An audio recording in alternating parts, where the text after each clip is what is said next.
नमस्कार, मैं हूं रंजीत कुमार और शुरू हो चुका है देश का मूड मीटर। संसद में फलस्तीनी नारा प्रियंका गांधी और असदुद्दीन ओवैसी के लिए कैसे पॉलिटिकली बैकफायर कर गया है, ये बताएंगे आपको। और योगी ने और मोदी ने कैसे एक साथ दो दुश्मनों को साधकर विपक्षी एजेंडे को हवा कर दिया है, ये भी आपको दिखाएंगे। देश का मूड मीटर में महाकुंभ की महागाथा सीरीज में आज के अध्याय में बताएंगे कि मरुधरा में कैसे नागाओं ने अपने अदम्य शौर्य के बल पर खाटू श्याम मंदिर की रक्षा की थी और कैसे मुगलों को घुटने पर ला दिया। लेकिन शुरुआत आज की सबसे बड़ी खबर इजराइल फिलिस्तीन की लड़ाई में मोदी और योगी को घेरने वाली विपक्षी पॉलिटिक्स की पड़ताल के साथ।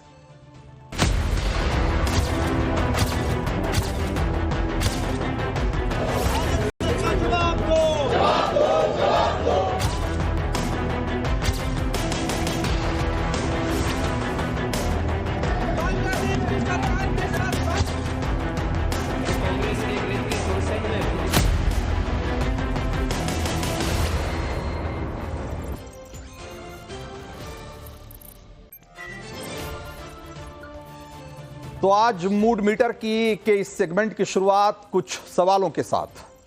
क्या इजराइल और फिलिस्तीन दो देश जो एक दूसरे के साथ युद्ध में उलझे हुए हैं, उन दोनों देशों को एक साथ साधकर प्रधानमंत्री नरेंद्र मोदी ने विपक्षी एजेंडे को बेपटरी कर दिया है?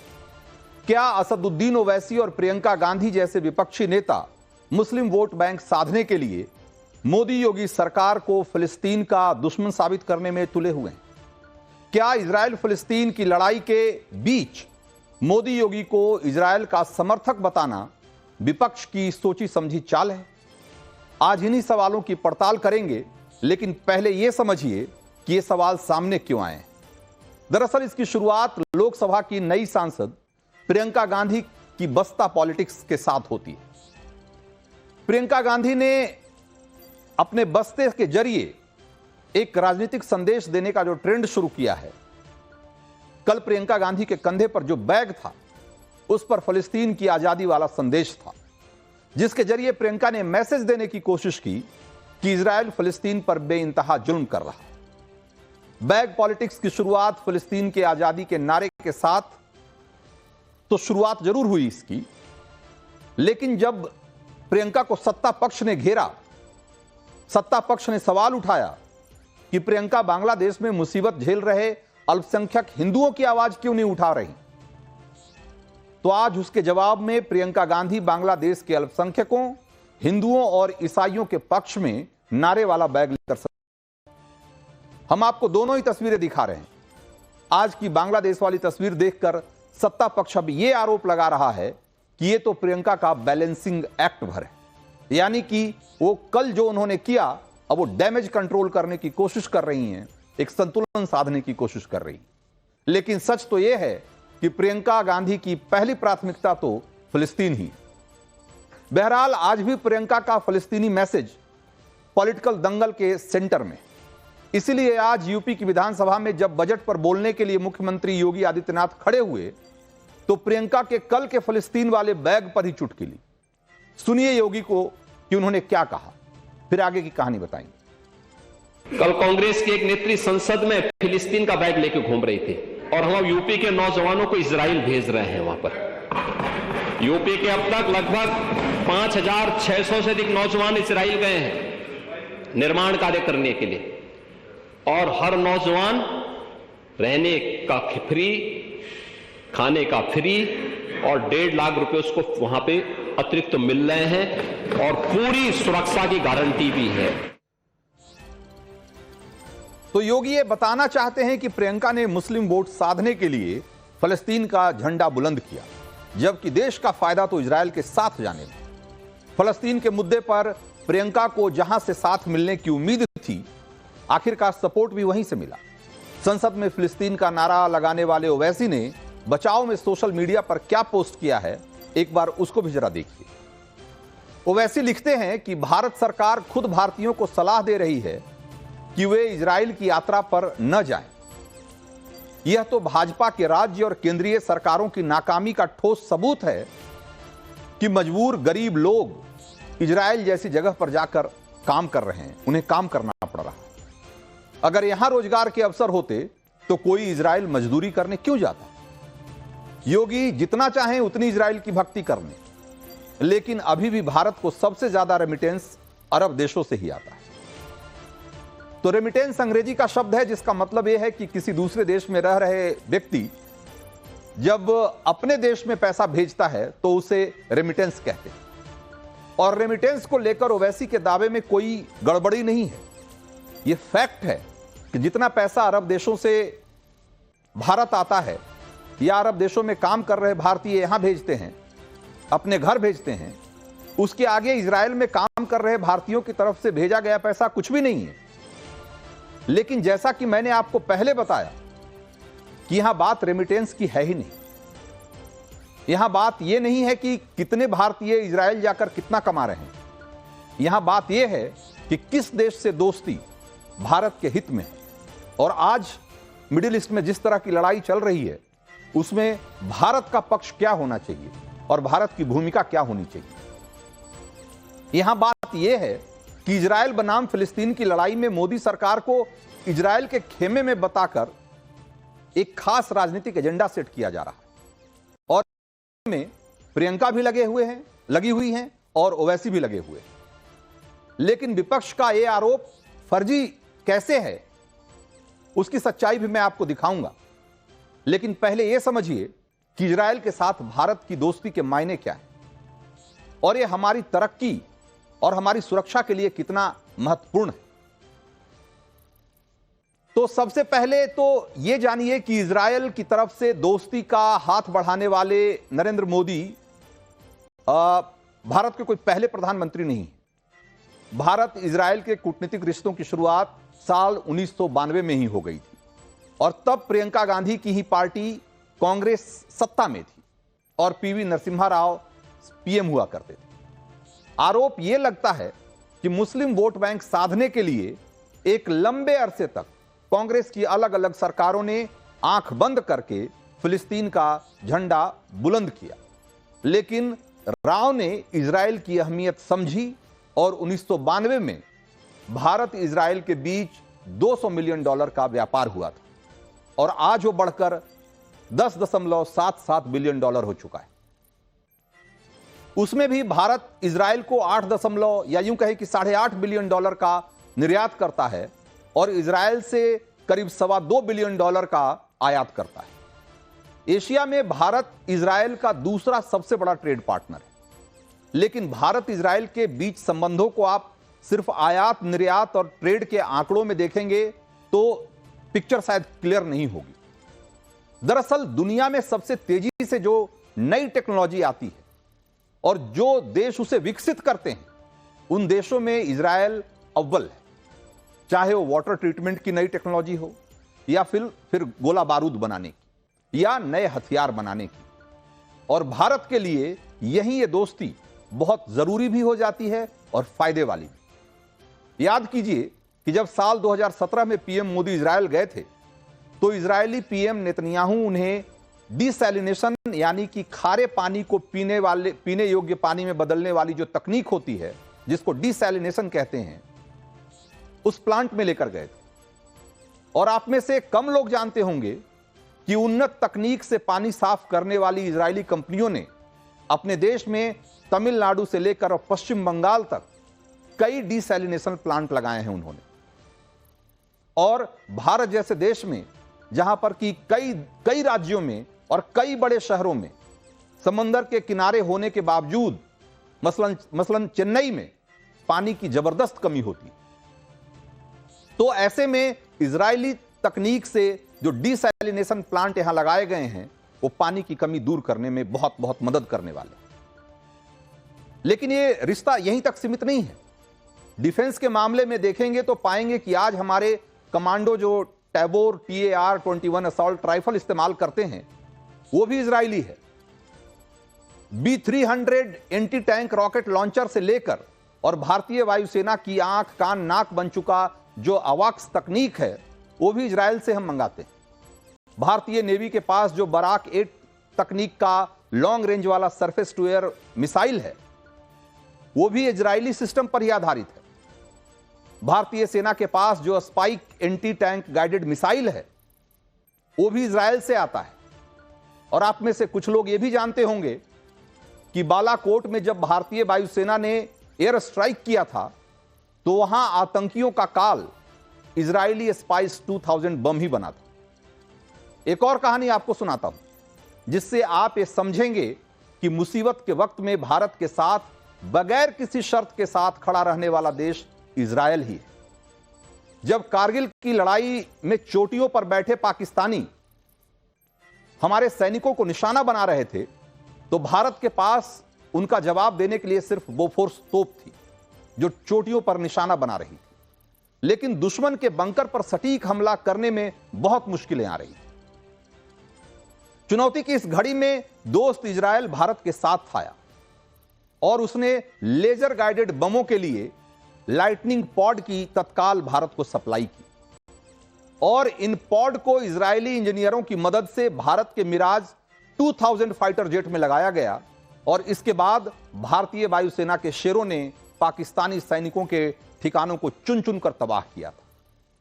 इसीलिए मोदी जो इजरायल की यात्रा पर जाने वाले पहले भारतीय प्रधानमंत्री हैं, उन्होंने इजरायली तकनीक की ताकत को समझते हुए रक्षा के साथ साथ वाटर ट्रीटमेंट, एग्रीकल्चर, स्पेस और साइंस के क्षेत्र में कई करार किए। तो जब सीएम योगी भारत इजरायल के बीच दोस्ती का उदाहरण देते हैं तो उसे साबित कर देना कि मोदी योगी तो मुस्लिम विरोधी हैं और उन्हें गाजा में इजरायली गोली से मर रहे मुस्लिमों की जरा भी फिक्र नहीं है, फिलिस्तीनियों की बिल्कुल फिक्र नहीं है, एक तरह का पॉलिटिकल एजेंडा है और इसके सिवा इसमें कोई फैक्ट नहीं।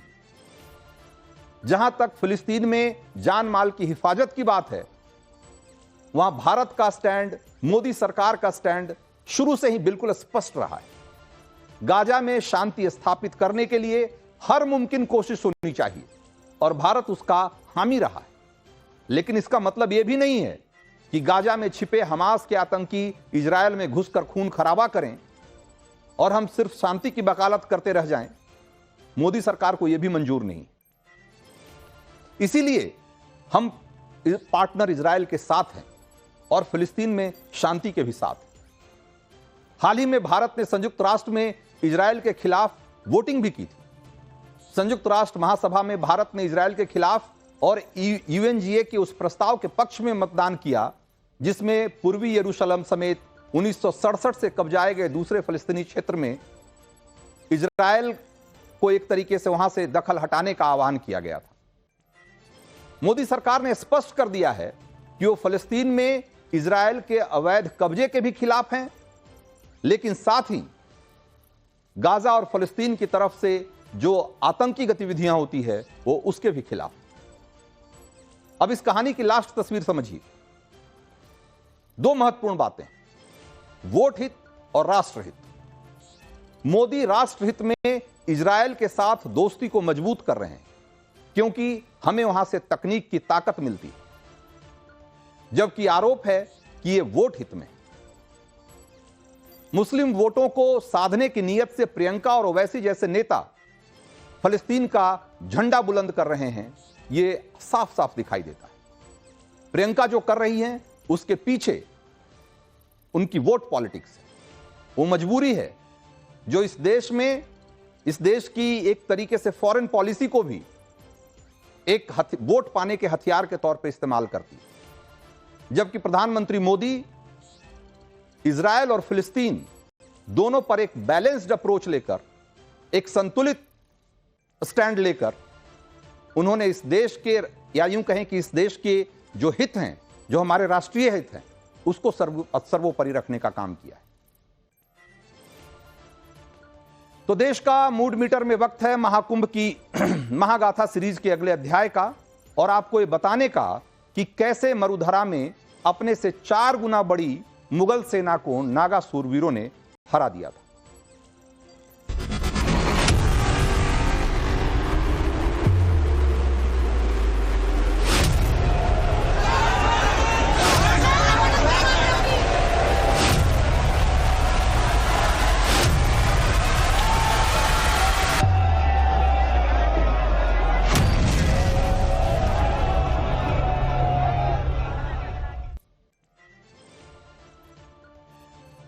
तो राजपुताने के गौरवशाली इतिहास की अनगिनत कहानियां पूरा देश जानता है।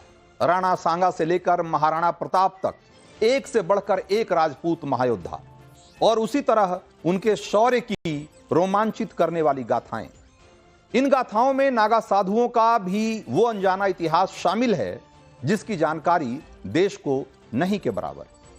मूड मीटर के स्पेशल महाकुंभ सीरीज में आज नागा साधुओं के प्रचंड पराक्रम की वो महागाथा जब उन्होंने राजस्थान के प्रसिद्ध तीर्थ खाटू श्याम की रक्षा के लिए अपनी जान की बाजी लगा दी थी और 55,000 की संख्या वाली मुगल सेना में से 22,000 मुगल सैनिकों को मौत के घाट उतार दिया था। मुगल सेना को इतनी बड़ी चोट इससे पहले कभी नहीं पहुंची थी। तब मुगल बादशाह रहा शाह आलम द्वितीय इस हार से बुरी तरह बौखला गया था। खाटू श्याम की उस लड़ाई में नागा योद्धाओं ने जो वीरता दिखाई, बलिदान दिया और राजस्थान के राजपुतानों को एक बार फिर मुगलों की गिरफ्त में जाने से एक तरीके से बचा लिया, पूरा राजपुताना आज भी उसके लिए नागा साधुओं का एहसान मानता है। खाटू श्याम में हुई वो लड़ाई सन 1769 की है। इससे पहले और बाद में कई लड़ाइयां हमारे इतिहास के सिलेबस में आज भी पढ़ाई जाती है जिसमें मुगलों का महिमा मंडन किया जाता है, लेकिन खाटू श्याम की लड़ाई को इतिहास में जानबूझकर जगह नहीं दी गई। क्यों? क्योंकि भारतवासियों को अपने राष्ट्र के उस गौरवशाली इतिहास से अनभिज्ञ रखा जा सके जिसमें अपनी संस्कृति को बचाने का संघर्ष दिखाई देता है, अपने धर्म पर होने वाले हमले का प्रतिरोध दिखाई देता है, जिसमें सनातन की रक्षा के लिए दिए गए अनगिनत बलिदान और उसकी अनगिनत गाथाएं दर्ज है। तो वो सन 1779 का साल और जुलाई का महीना था जब 55,000 मुगल सैनिकों को लेकर मुगल सिपहसालार मुर्तजा खान दिल्ली से जयपुर की तरफ बढ़ा था। मुगल सल्तनत से तब फरमान जारी हुआ था कि जयपुर राजघराने से खिराज यानी कि टैक्स वसूलो या फिर उसे मिट्टी में मिला दो। इसके लिए जयपुर पर दो तरफा हमले की प्लानिंग की गई। आगरे से मुगल सिपहसालार अली महबूब को सेना लेकर जयपुर की तरफ बढ़ने के लिए कहा गया, जो तब काशी में तैनात था, और इधर दिल्ली में मुगल सिपहसालार मुर्तजा खान बड़ोच अपनी सेना को लेकर आगे बढ़ा। मुर्तजा खान मुगल सेना लेकर आगे बढ़ा तो राजपूतों ने 6 जगह पर उसे रोकने की कोशिश की। पहले नारनौल में, फिर नीम का थाना के पहाड़ के आसपास, वहां शेखावत सेना संख्या में बहुत कम थी हालांकि, और 6 घंटे में ही वो लड़ाई हार गए और दोनों तरफ से 2000 लोग मारे गए उस युद्ध में। उसके बाद मुर्तजा खान उदयपुर वाटी से थोई और थोई से श्री माधोपुर, रिंगस और इस तरीके से पूरे इलाके को लूटता हुआ खाटू श्याम पहुंच गया। 143 किलोमीटर लंबे रास्ते में मुर्तजा खान को जितने भी मंदिर मिले उस सबको ध्वस्त करता चला गया, सबको उसने लूट लिया। और मुर्तजा खान का अगला निशाना खाटू श्याम मंदिर था जो आज राजस्थान के सीकर जिले में पड़ता है। खाटू श्याम मुगल सेना के निशाने पर क्यों था? तो इसकी बड़ी वजह खाटू श्याम मंदिर में राजपूत राजघराने की आस्था थी। इसे ध्वस्त करने का मतलब राजपूती शान को सीधे सीधे चोट करना था। राजपुताने के राजाओं ने तब मुगल सेना से लड़ने के लिए दादूपंथी नागा साधुओं की छावनी से मदद मांगी थी, जिसके प्रमुख उस समय थे संत मंगलदास। तो वो जिस दिन का वाकया है वो रक्षाबंधन का दिन था और तारीख थी 28 जुलाई 1779। मंगलदास ने तब वचन दिया था कि वो खाटू श्याम की तरह अपना वचन निभाएंगे। सिर कटे तो कट जाए, मुगलों को खदेड़े बिना नागा सेना युद्ध के मैदान से लौटेगी नहीं। और हुआ भी ऐसा ही। खाटू श्याम के मंदिर के लूटने के लिए मुर्तजा खान बड़ोच आगे बढ़ा तो 55,000 की मुगल सेना पर 2000 नागा योद्धा मौत की तरह टूट पड़े। पीछे पीछे राजपूत राजाओं की पूरी सेना भी थी। खाटू श्याम से 2 किलोमीटर दूर नागा साधुओं ने मोर्चा ले रखा था और उन्होंने मुगल सेना को वहां से 1 इंच आगे नहीं बढ़ने दिया। खाटू श्याम की उस लड़ाई में एक दिन में मुगलों की सेना आधी रह गई। 22,000 मुगल सैनिक उस लड़ाई में मारे गए। संत मंगलदास समेत 2,000 नागा योद्धाओं ने अपने प्राणों का बलिदान दिया और अपना वचन निभाया। कहते हैं कि घोड़े पर सवार संत मंगलदास सर कटने के बाद भी मुगल सैनिकों की गर्दन उतारते रहे। यह नजारा देखकर बची खुची मुगल सेना जान बचाकर खाटू श्याम से भाग खड़ी हुई, क्योंकि संत मंगलदास की इस वीरता को मुगल सैनिक नागा साधुओं की शक्ति के साथ साथ उन्हें हासिल सिद्धियों से भी जोड़कर देख रहे थे और उन्हें लग रहा था कि यह कोई दैवीय शक्ति है कि सर कट जाने के बाद भी कोई योद्धा इस तरीके से युद्ध कर सकता है। दादू पंथ के नागा साधुओं की 7 छावनियों ने खाटू श्याम का युद्ध लड़ा था। उसमें उदयपुर, निवाई, लालसोट, चान्नसेन, महावीर जी, सवाई माधोपुर और मोरडा के नागा साधु शामिल थे। दादूपंथी नागा साधु अपनी परंपरा में सिर्फ एक लंगोट पहनते हैं और 5 हथियारों से युद्ध लड़ते हैं और ये शस्त्र हैं तलवार, ढाल, धनुष्बाण, भाला और कटार। 12 सालों की ट्रेनिंग में दादूपंथी नागा साधु इन हथियारों को चलाने में इतने सिद्धस्त बन जाते हैं कि राजपूत राजा उनकी छावनी को बाकायदा सेना का दर्जा देते रहे थे। उन्हें रिजर्व सैनिक की तरह रसद और दूसरी सुविधाएं मुहैया कराते रहे। राजपुताने में 1-2 नहीं बल्कि 33 लड़ाइयों में नागा साधुओं ने अपना पराक्रम दिखाया। इसमें जोधपुर, खंडेला, फतेहपुर, करौली, ग्वालियर, मांडवा और नवलगढ़ की लड़ाई मशहूर है। खाटू श्याम की लड़ाई के बाद से जयपुर के घाट दरवाजे की सुरक्षा का भार भी नागा साधुओं की सेना के जिम्मे दे दिया गया था और मंगलदास की छावनी के प्रमुख को जयपुर राजघराने का राजकीय महंत घोषित किया गया। खाटू श्याम की उस लड़ाई को 245 साल गुजर चुके हैं। नागा साधुओं के उस बलिदान के सम्मान में आज भी पूरा राजपुताना सिर नवाता है। खाटू श्याम मंदिर से 2 किलोमीटर दूर रणखेतर नाम की एक जगह है जहां संत मंगलदास की समाधि है। उन्होंने रक्षा बंधन पर रक्षा का वचन दिया था और उसको उन्होंने निभाया भी, अपने प्राणों की आहुति देकर निभाया। इसलिए आज भी हर साल रक्षाबंधन के दिन दादू पंथ के अनुयायी और शेखावटी के राजपूत और डूंगरी के नाथावत राज परिवार के लोग उनकी समाधि की पूजा करने आते हैं और वहां रात्रि जागरण करते हैं। तो सनातन धर्म की रक्षा के लिए नागा साधुओं के सर्वोच्च बलिदान और अनुपम शौर्य की ऐसी अनगिनत इतिहास गाथाएं इतिहास में दबा दी गई, जिन्हें आज हम खोजकर आपके सामने ला रहे हैं। और आपसे भी अपील है कि सनातन की इस गौरव गाथा को आगे बढ़ाएं, इसे शेयर करें, लोगों तक पहुंचाएं, ताकि हमारे सामने अपने गौरवशाली इतिहास का वो पन्ना खुल सके जिसे जानबूझकर दबा दिया गया। तो महाकुंभ नागा सीरीज में हम आपको नागा साधुओं की अद्भुत वीरता की अब तक 8 गाथाएं सुना चुके हैं। उसी के साथ नागा साधुओं की परंपरा और उनकी विरासत की जानकारियां भी आप तक पहुंचा रहे हैं। ये 13 जनवरी से शुरू होने वाले प्रयागराज महाकुंभ पर हमारी खास प्रस्तुति है और इस सीरीज में हम नागा साधुओं की ऐसी अनसुनी कहानियां आप तक पहुंचाते रहेंगे जो आपको चौंकाएंगे भी और आपको गर्व से भर देगी। इसके साथ साथ महाकुंभ से जुड़ी हुई और भी ऐसी अनसुनी गाथाएं और कहानियां जिसके बारे में इस देश को बहुत कम ही बताया गया है, हम उसे भी आप तक पहुंचाएंगे। और हमारी आपसे अपील है कि आप ज्यादा से ज्यादा इसे शेयर करें ताकि आप अपने इतिहास के उस स्वर्णिम पक्ष से वाकिफ हो सकें जिससे अब तक आपको अनभिज्ञ रखा गया है।